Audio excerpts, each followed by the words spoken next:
O Ministério Público Federal abre investigação para apurar licitação do lote 4.1 da linha verde aqui em Curitiba.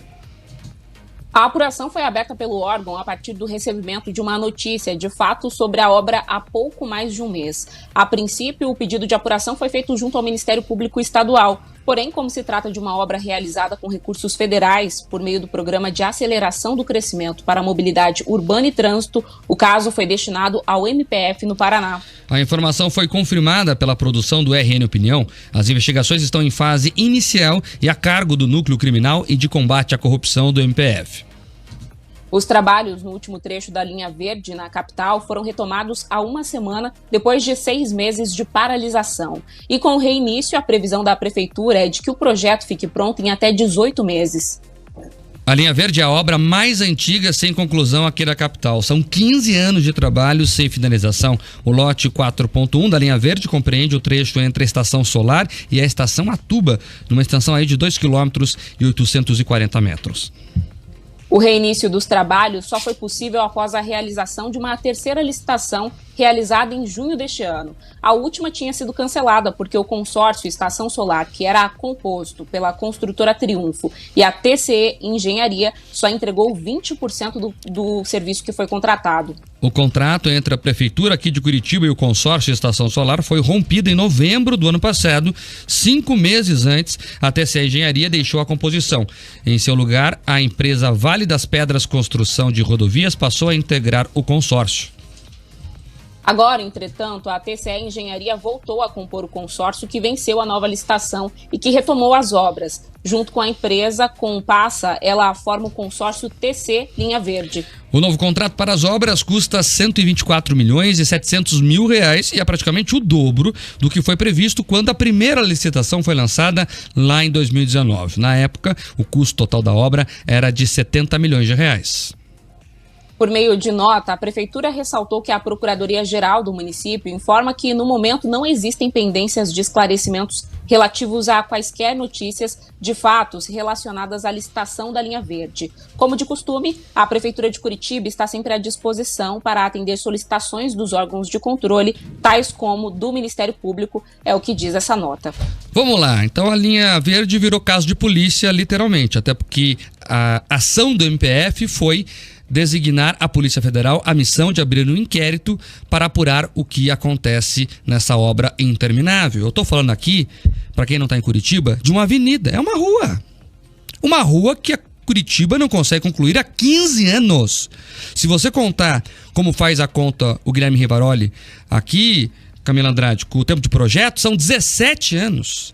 São 2 décadas praticamente para fazer uma rua. Para fazer uma rua. Uma rua que, quando for entregue, já nem vai mais atender a cidade, porque a cidade já cresceu. O projeto de 20 anos atrás, né, ele previa uma Curitiba de 20 anos atrás. Agora nem serve mais a cidade, a linha verde, como deveria. E gastaram aí quase meio bi, juntando tudo, já passou de meio bi, salvo engano, agora com essa atualização. E o capítulo final dessa novela, que termina na delegacia, é o seguinte: tinha uma empresa contratada por 70 milhões. Aí fizeram uma confusão, a própria empresa chegou a processar a prefeitura, dizendo que o contrato era inexequível, que é engraçado, né? A empresa entra na licitação, ela lê lá o edital e tá tudo certo. Daí quando ela ganha, ela começa a encher o saco por aditivo. Que quando tem aditivo, irmão, dá um arrepio na espinha, que tem rolo. Mas vai lá. Aí falou que o contrato era inexequível. Saiu. Aí refizeram a licitação. Aí, Camila, coincidentemente, a mesma empresa, o mesmo sócio que falou lá atrás que não queria, quando viu o valor maior, não, agora eu quero, e ele volta. Então, o mesmo sócio principal que não quis fazer a obra com 70 milhões, quando a prefeitura dobra o preço, ele reaparece e ganha de novo a licitação. A história é pitoresca, para não dizer outra coisa, e por isso agora a PF e a MPF entraram na parada, e eu apurei, inclusive, que membros da antiga equipe da Lava Jato, ou seja, gente que tem experiência em investigar esse tipo de coisa, estão nessa investigação. Camila, esperemos os próximos capítulos da novela. Exato. E, Marco, eu ia até te questionar se eu tinha entendido corretamente, se essa empresa tinha realmente voltado para a composição aí desse contrato que executa essa obra, né? Eu cheguei a morar, você sabe, um período em Curitiba. Antes de ir para Curitiba, já conhecia a história da linha verde, estive aí durante todo esse período, acompanhei de perto em alguns momentos, não vi essa obra ser concluída e ainda hoje, que já estou há mais de um ano aqui em Brasília, continuo ouvindo essa mesma saga sem conclusão. E aí o questionamento que eu me faço, e eu acredito que muitos dos nossos ouvintes também se faz, é se de fato esse modelo de licitação ele é eficiente, né? Porque a gente desconsidera o custo-benefício quando a gente leva só em consideração o custo, né? E aí o resultado é justamente isso, essas empresas que vencem a licitação porque derrubam os preços ali para conseguir vencer a concorrência, mas aí no final das contas perde esses aditivos. E um outro ponto que você levantou que é muito importante a gente discutir aqui é essa questão de projetos que são muito antigos, porque quando isso acontece, a gente tem a readequação, a necessidade de readequação de projetos complementares.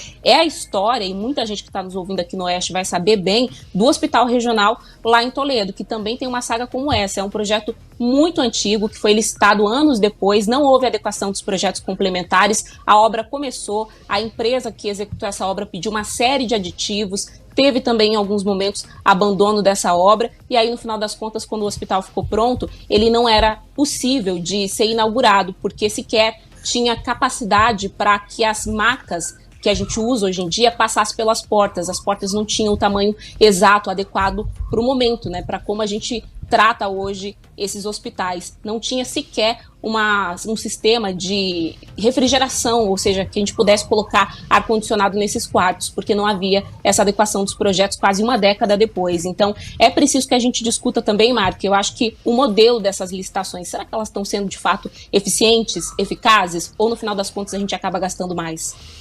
Eu tenho certeza que sempre acaba gastando mais e veja, além do prejuízo financeiro, que é óbvio, o que me incomoda também é o prejuízo de tempo da vida das pessoas. A coisa mais importante que tem na vida da gente é o tempo. Ontem já passou, você não recupera mais e a única certeza que tem na vida é que vai morrer. Então, tem alguma coisa mais importante que o tempo? Quantas horas as pessoas perdem todos os dias naquele buraco da tuba? E estão prometendo e prometendo e prometendo, não concluem. Então, é lamentável. Eu espero que a obra não pare, que a investigação seja firme, rigorosa. Se tiver irregularidade, que puna quem tiver que punir, mas que a obra não pare, porque Curitiba não pode mais perder tempo. E é lamentável, né? Curitiba, que já foi aí referência mundial de soluções de urbanismo, hoje não consegue fazer uma avenida.